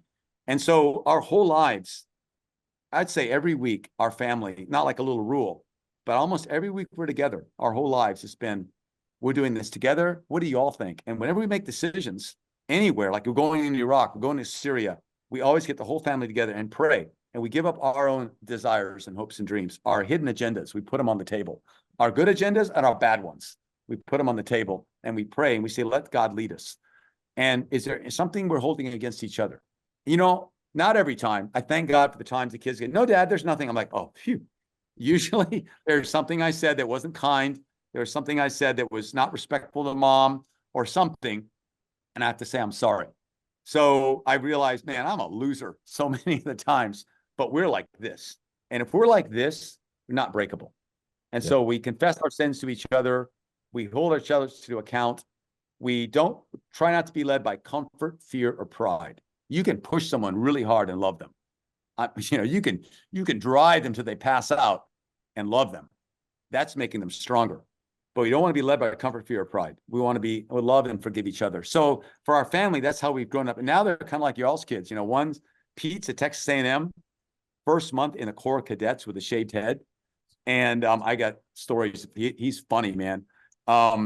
He'd be like you and like us three going back to basic training. Can you imagine how it drive you crazy? Because Pete was just with me on this last mission, which is 2 months ago. We're in Burma. The guy in front of Pete's killed. Pete picks up a wounded guy. We're under fire. The guy behind Pete gets killed. Pete tries to help him. This is just one moment in like 2 months of action and on top of a life of action. So now he's in the Corps of Cadets getting screamed at by somebody who's never seen this. He goes, Dad, this is ridiculous. But anyway, but he's like your kids. He's in college now. My oldest daughter's in her last year of nursing school. My middle daughter's here. And I guess the thing I want to say is I thank God for them. And I will encourage all of you Ranger dads, keep loving your kids, humble yourself before your kids, find out you can take it. It's going to make you really hurt and cry. Anything that they thought was unfair, just have them say it because they're already thinking it. Have them say it, ask forgiveness, don't defend yourself, explain, the stuff that needs to be explained because sometimes it's misunderstanding and it's worth it. And the last thing I'll say about that is I'm very close to my dad. He's 95. He's out here. He's been here 64 years. And we had a conflict a few years ago we could not resolve. And we're very close. And finally, I thought, it's not worth it, man. It's not worth it if I'm right. It doesn't matter, even if it's about morals or principles. Forget it. Our love is worth more than any principle I hold. It's bigger. Love is where principles come from anyway. And so I said, Dad, I'm not going to talk about that anymore. You can be right. I can be wrong. It's not worth it. I want to be your son. And that issue has never been completely resolved, but it's not worth it. It's not worth it. And I trust him and I love him. And we're like this again. So I just want to encourage all the Ranger dads out there, whether it's with your parents or with your kids, it's not worth it to be right. It isn't. Truth will always win in the end. You're not giving up truth. You got it. Keep showing love, keep speaking the truth, keep humbling yourself, keep saying you're sorry, and your family's like this. Wow. Dave, those some awesome life lessons. Man, I tell you, think about everything that you just said right there. Everything that FBR stands for, everything that you guys bring to the table, everything from the medicine to the documentation, to your Halo team, to the Good Life Club that Karen and the girls and Pete run, and yourself. And it's just like the total package. You're unlike any missionary. FBR is unlike any missionary organization I've ever heard of, and I don't think anyone's ever heard of. I mean, you even have the cooperation with the U.S. military. I don't want to give away too much from the documentary, but there's this one very famous incident where you're talking on a cell phone with the U.S. Air Force, telling them to drop smoke to save a little girl. It was all over the news. I mean, it's very multifaceted, and the way you can distill it down into these life lessons of hope and meaning and forgiveness and love in the middle of all that it's just really profound. And it's just really amazing. I didn't know if you wanted to elaborate any more on the vengeance versus justice discussion, because also in that documentary there was an incident that happened with a family who you were helping, and then they got killed just like a few minutes after you visited them, and you confess on there like, hey, I wanted to kill these guys, I wanted to go after ISIS, and you really had to wrestle with that and struggle with that.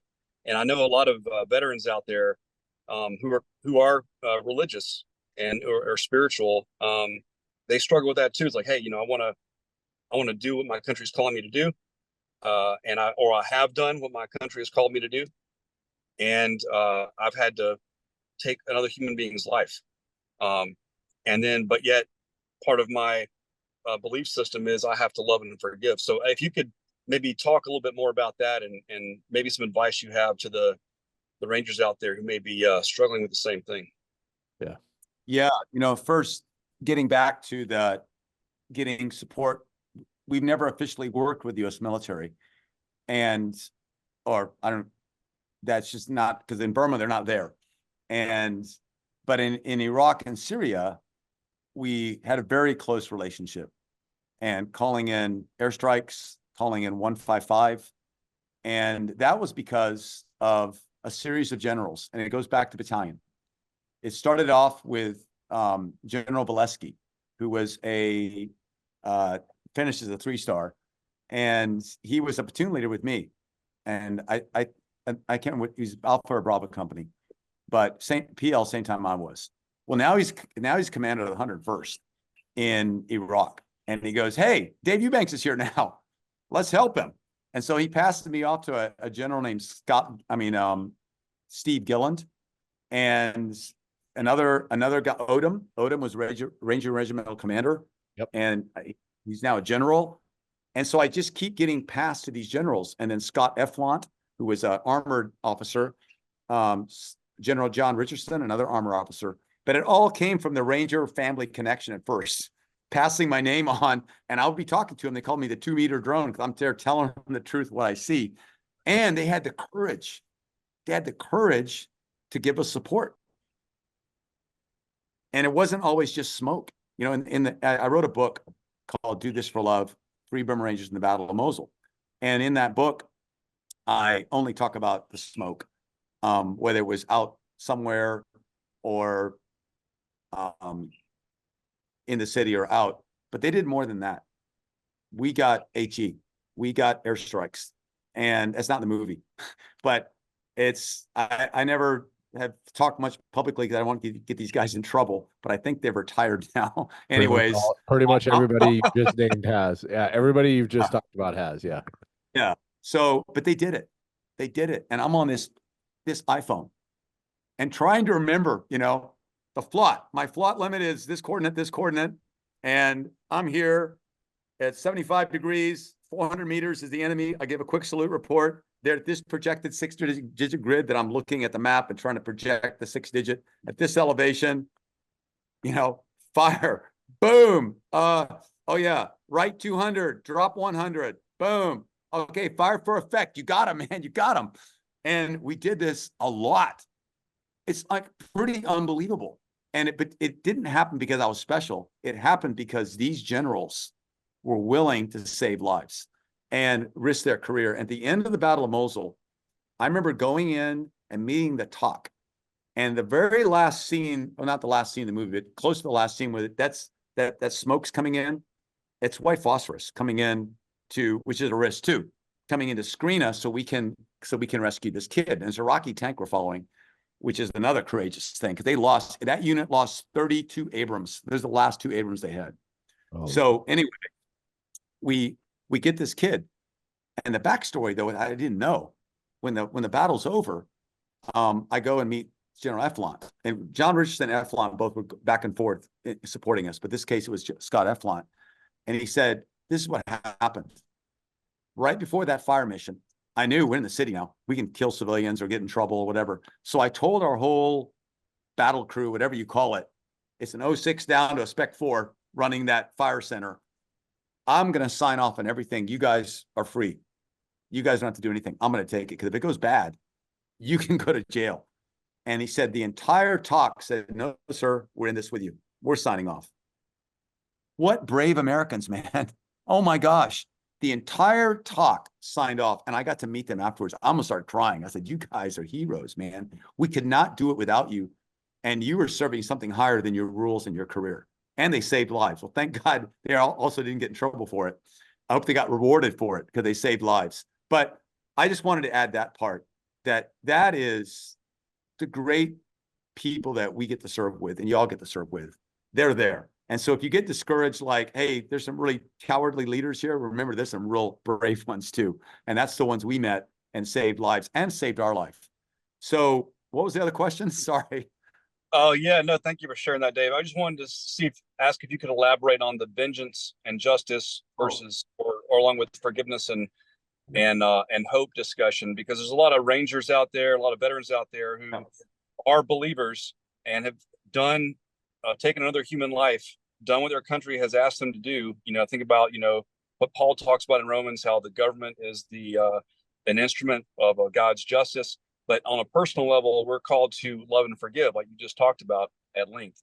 So if you could talk about maybe a little bit more about your personal experience with having to, with that family who was killed right after you were talking to them, like in the documentary, and how you got across that, how you dealt with that, wrestling with, I don't want, like, personally, I need vengeance, but I've actually been called to love these people, even though you yourself have taken human life before. So I don't really know how to ask that question, but if you could just maybe elaborate on that a little bit more for the Rangers out there. Yeah. So our role in the Free Burma Rangers is help people and get the news out. Our role is not fighting. We're not pacifists. We're not against it. Most of us have fought, but that's just not our role. And so in the Battle of Mosul, our role was the same. Help people, and that meant myself, my medics from Burma, and a few other Americans at the front lines with the Iraqi army, treating their wounded. And then, you're in a city, so it won't just be soldiers wounded, it'll be civilians wounded. They'll be all mixed up. We're there, and then behind us, my family and other volunteers are moving casualties back from the front to the casualty collection point, and then there's a feeding station giving food and water and care to sometimes thousands of villagers or families as they fled the fighting in the streets. So the whole team is like that. Still, our job was not to fight, but we ended up fighting many times because ISIS come around the corner, Allahu Akbar.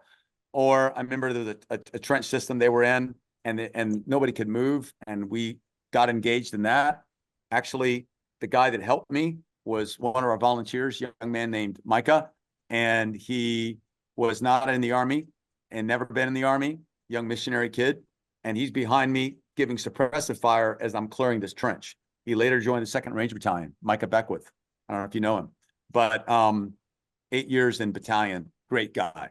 But he's my fire and support man, never been in the army, very brave.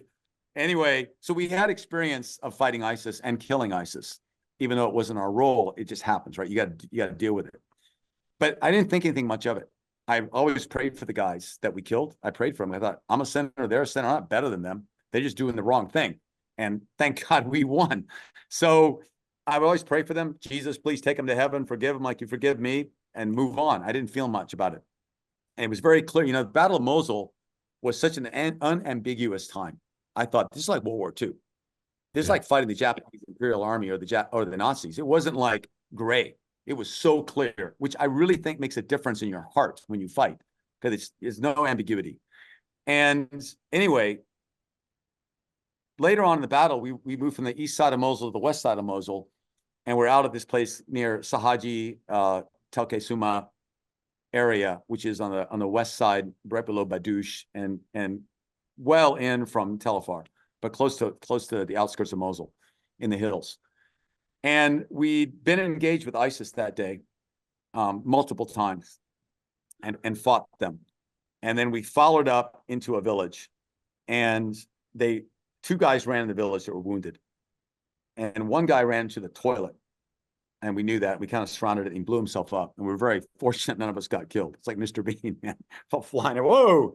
But he's dead. But there was one more that was badly wounded, and I tracked him for a long way until I was by myself tracking his blood. And I'm dressed not like the Iraqi army. I'm dressed like an FBR guy. I got my own clothes, I got OG 107s, my old OG 107s, Vietnam era pants. I've got some kind of khaki shirt. I got a flop hat. I usually didn't wear armor except in the city because you can't move fast. I usually wear no body armor. Only in the city I wore armor because there's so much metal flying around. But in the country, I was just like this. I could run. And I got an AK. Iraqi army has M16s, but I had an AK. And that's what ISIS has. And suddenly I get a bird over me and another bird, and my radio goes, hey, they think there's an individual ISIS out there. They're about to smoke you, man. I said, hey, I'm tracking this guy. Help me find him. But they're like, they're going to kill you. So I never found that last guy. And I came back. Well, I came back to this village that we liberated, like homestead, like 3 or 4 families. And the families were just like, we're free from ISIS after 3 years. And this little girl's tugging on my pant leg. America. And I give her some chocolate, the American thing. And she loves me. Everybody loves me. And I just hadn't seen my kids in a while. And they're there, but they're not in this fight. They're way back. And I just bonded with this little 3-year-old girl, like my daughter. And I just hugged her and she's hugging me. And I'm all happy that this is cool. Great to be part of liberation, man. Again, remind me of being of the Rangers in France going, hey, wow, they're all happy and they're all happy to get rid of ISIS. And it's big love fest. And we give out stuff and our medics checking them, they're fine. And we all sort of pull out and they get in their tractor to drive to their relatives they haven't seen in 3 years. What they don't know, ISIS has mined the whole perimeter. Boom, right behind us. I hear this boom. I turn back, I run back, and there's that little girl. And her stomach's full of blood. And she can't breathe. And badly wounded. And another person's dead. And mom and dad are blown up. And it's a big mess. And our medic's on everybody. And I'm focused on the girl with an Iraqi medic trying to save her. And I just start crying. And, I never, ever cried in combat. Ever. Why? Never. And, but somehow this girl, as she's dying, brought tears to my eyes. And the Iraqi medic, who I'd never seen cry, he's been fighting ISIS since they started. He's wounded 4 times already. He's crying. And I looked around, everybody was crying. Not for the others. I mean, they account, right? But it's something about that little girl. We're all crying and trying to save these people. I'd never had happened before. And we treated a lot of wounded kids and dead kids. I don't know what happened with this kid, but it just broke all our hearts. I think it was the liberation and we're all good now and we're part of something great and it's over and boom, it's not.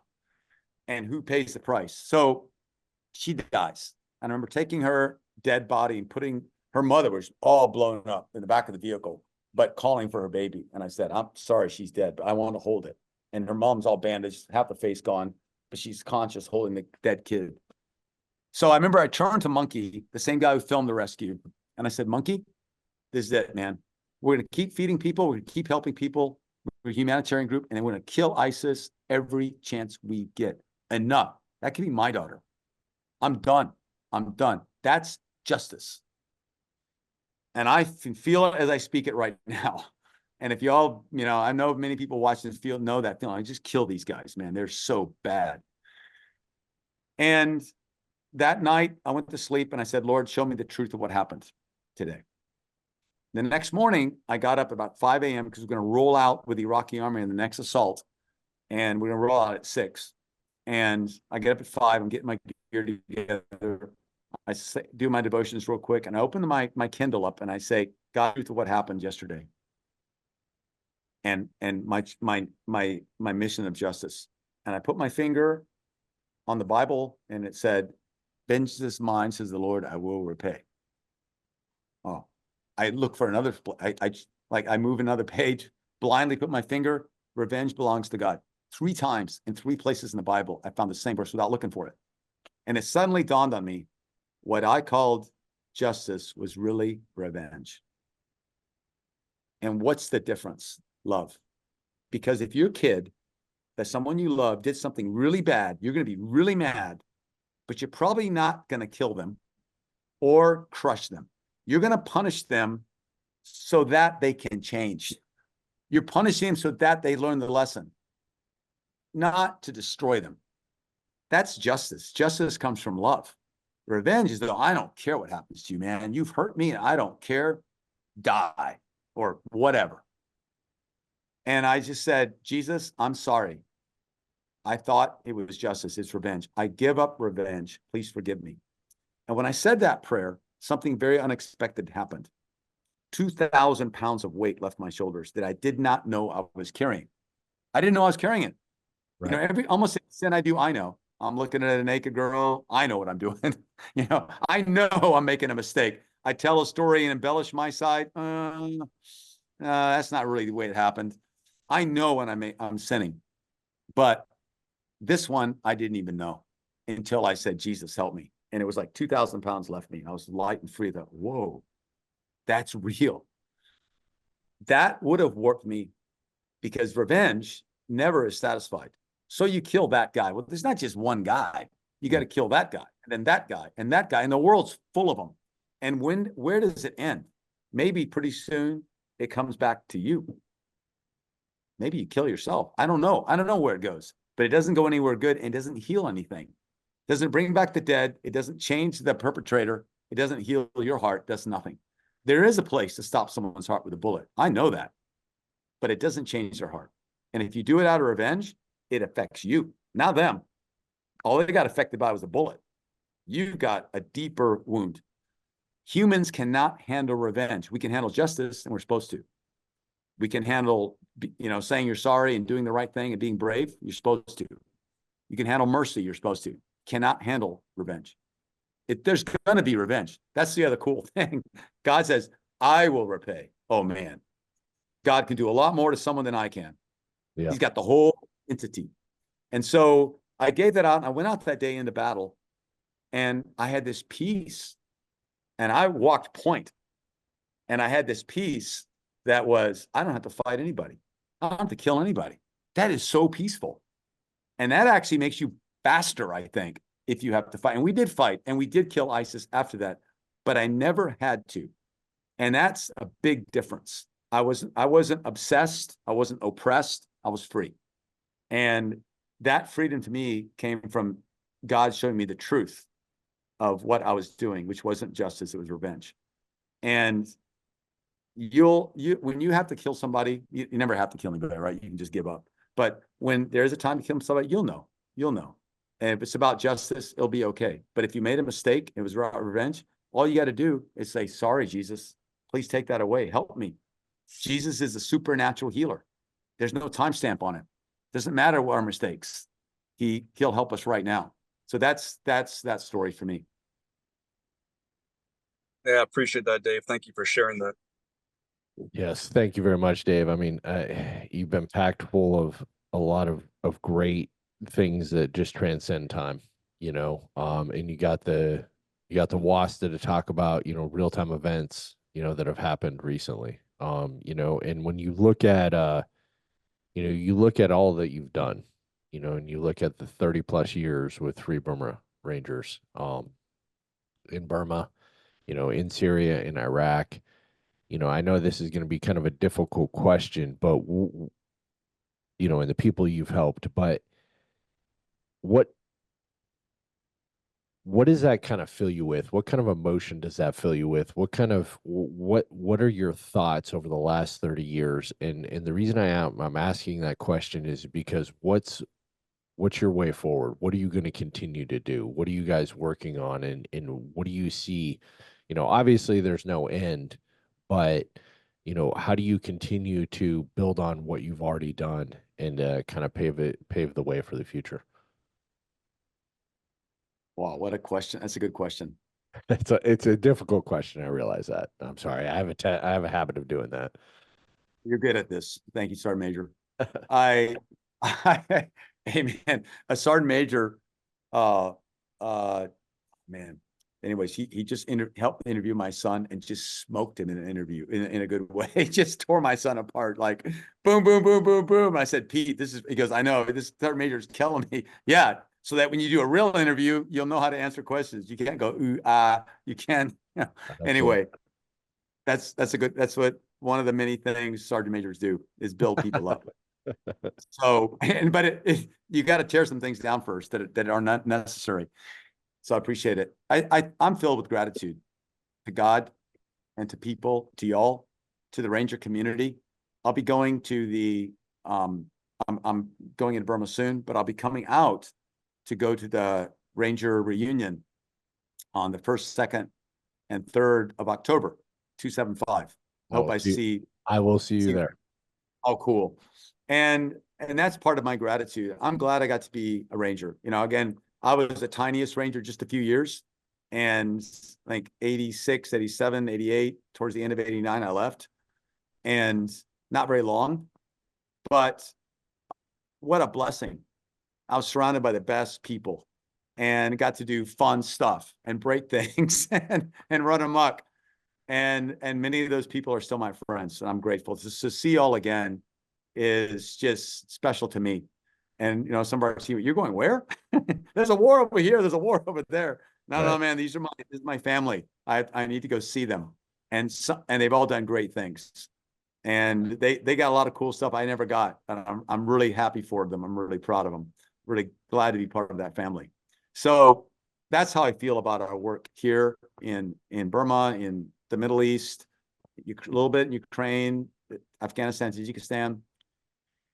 I feel inadequate. You know, now our organization's grown and we've got 150 teams in Burma. We got teams in other areas. I've got an amazing group of foreign volunteers. I'm like, I don't know what I'm doing. How do I run this thing? It's like running a multinational guerrilla force. And I'm not very good at it. And so I pray, God, help me be a better leader. Help me serve better and lead better.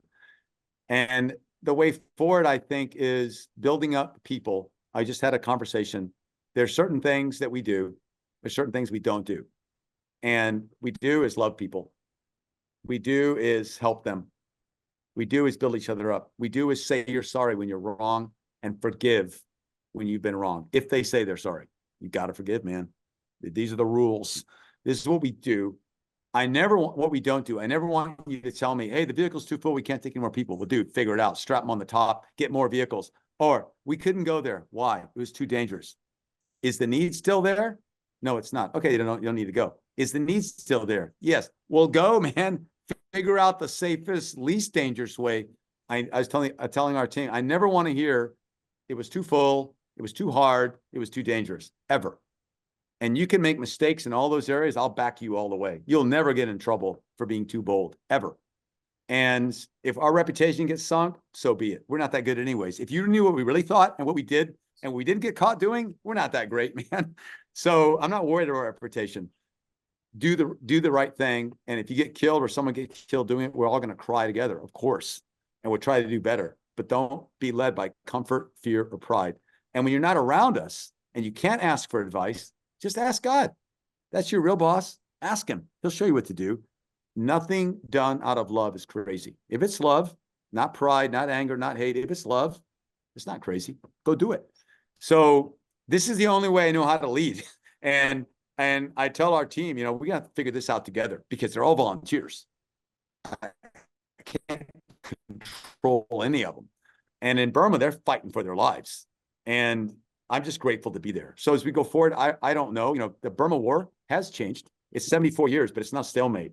The pro-democracy forces, for the first time, are slowly winning because the Burmans, which are the ethnic majority, have finally joined the ethnic groups, saying, enough, these dictators are killing us. We're joining you. That's the huge change that's happened.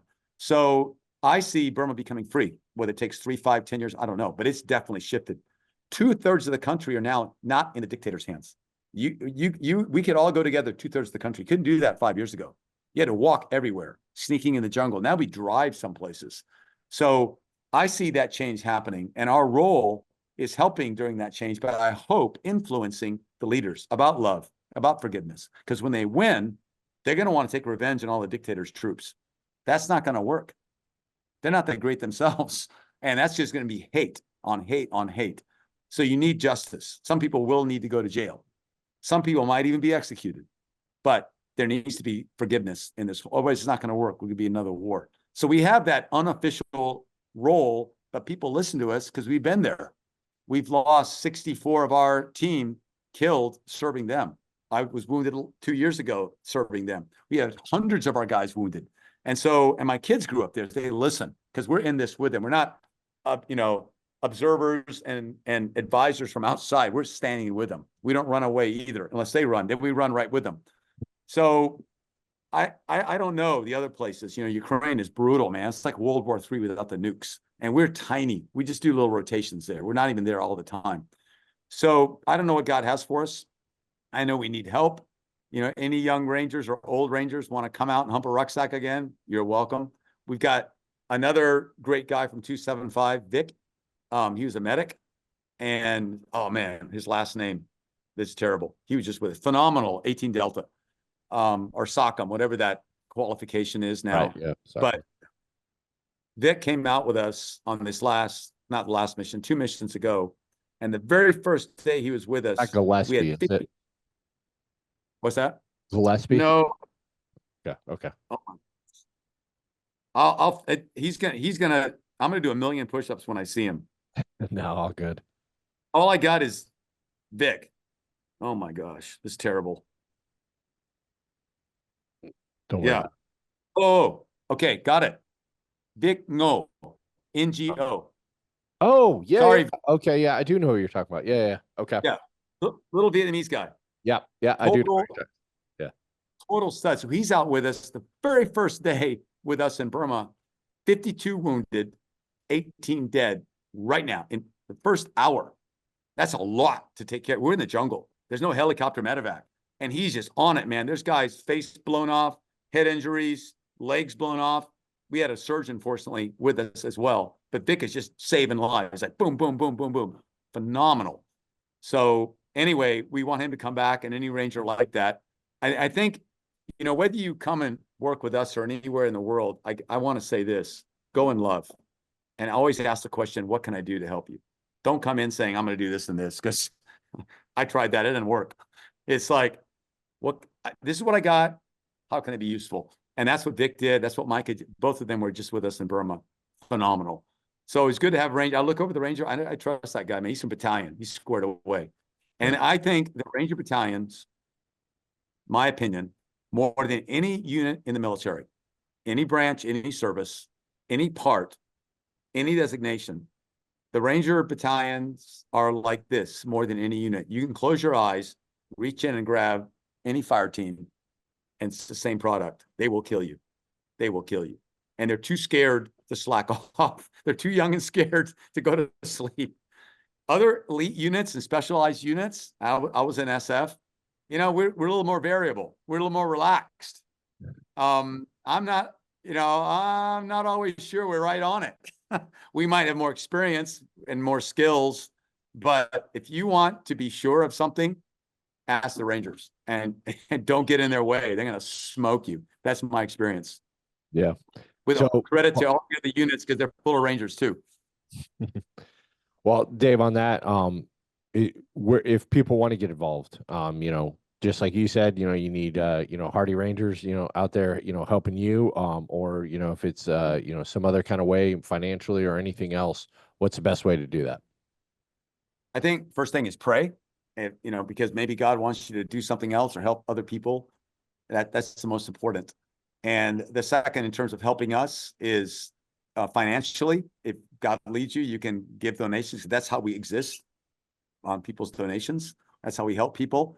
And our website is www.freeburmarangers.org. So you can look up Free Burma Rangers and find our website. I wrote this book. It's on Amazon. Do This for Love. There's the documentary also on Amazon Prime. It's called, the documentary is called Free Burma Rangers. You can look at that. At our website, you can give donations. You can come volunteer. You can talk to your representative. Hey, don't forget about Burma. Don't forget about Ukraine. I remember I was in DC last year talking with some people in Congress, and they said, help us tell the Americans, don't forget about these countries. Because actually some of us congressmen know and care, and we know we need to fight these battles. They need help. So remind the Americans. So I'll just remind the Rangers, do you have congressmen? They're there for a reason. You can ask them, what's going on in Burma? How are we helping there? And that makes a difference. Is there anybody out on the Hill, in Congress or anything else you want to give a special shout out to, and, thanks that has really supported the cause? Yes. Some of them passed away, like Joseph Pitts from Pennsylvania, phenomenal guy. But Brian Babin from Texas, Mike McConnell, the chairman of the House Foreign Relations, also from Texas, and Louis Gohmert before, not there anymore. Dana Rohrabacher before, total stud. Senator Ted Cruz, very strong advocate for Ukraine and Burma and other places.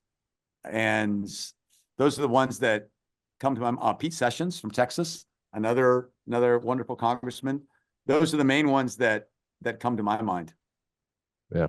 I appreciate you highlighting it. We'll make sure to highlight this, when we release the episode as well, because, part of this episode is going to be about getting visibility out there, for what you're doing, and we got a large pool of former, currently Ranger lovers, out there, and even future Rangers. So, hopefully that'll help with the cause in a lot of different ways. So it's Yeah, definitely, and don't forget he's a Navy SEAL, but Dan Crenshaw, another yeah. good man in Congress.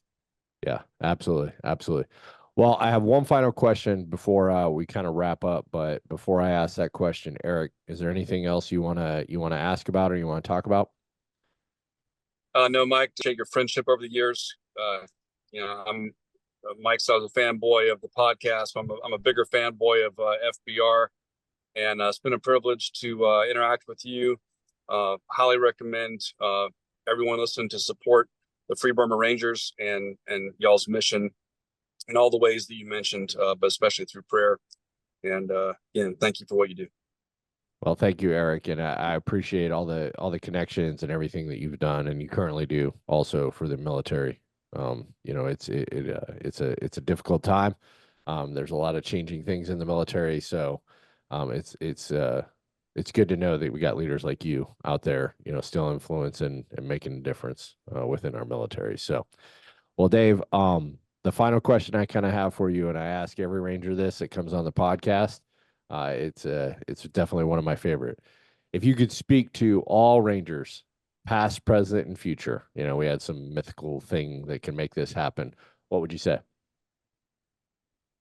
Oh, I would say I love you, and so grateful to be part of your team, our team.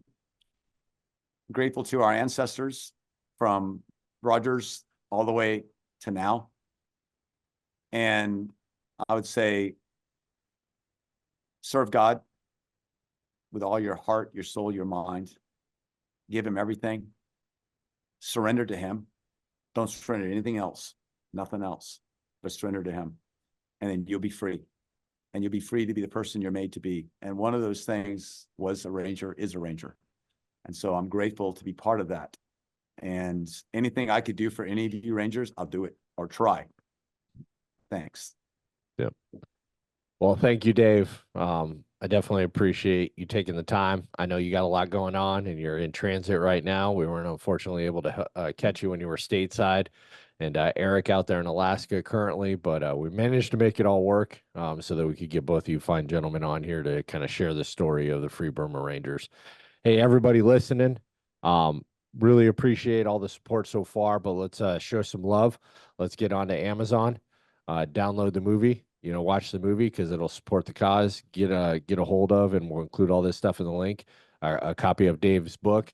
And if you so wish, and it's in your practice, you can go on and also donate financially. But if you really want to get involved on the efforts that are going on over there, you can get on the website as well, or you can reach out to me and I'll put you in contact with Dave, because I'm sure they're always looking for able bodies. So I mean, shit, I'm thinking about freaking packing a bag and heading over there myself. I miss the jungle. Hey, sorry, man, you're younger than me, so you'll do fine. Yeah. And thank you everybody for tuning in to Legends of the 75th. Hey, please share this episode so we can make sure all of our Ranger buddies know about it. Rangers lead the way.